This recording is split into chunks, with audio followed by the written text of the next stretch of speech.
Le commerce.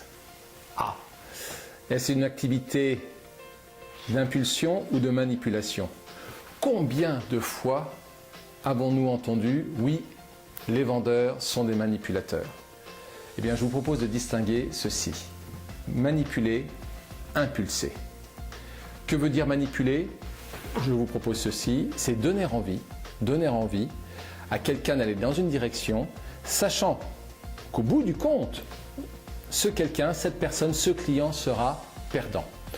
Tous les escrocs sont des manipulateurs, parce qu'ils savent qu'au bout du compte, eux, les escrocs, seront gagnants, mais que leur victime, elle, sera malheureusement perdante.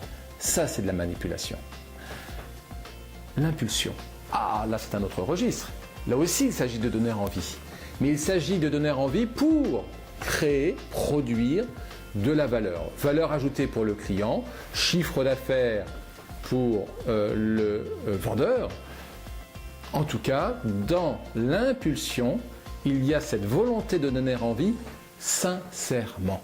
Et c'est là que se trouve le fil ténu entre manipuler et impulser.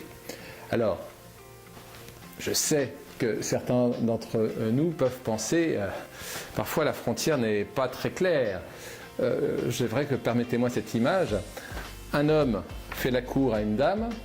Est-ce que ce monsieur le fait pour la manipuler et, comme un tel vilain Casanova, prétendre l'avoir conquise pour son propre intérêt, pour son propre plaisir, ou au contraire, lui fait-il la cour pour bâtir, construire quelque chose avec cette dame? Tout l'enjeu est celui de la sincérité.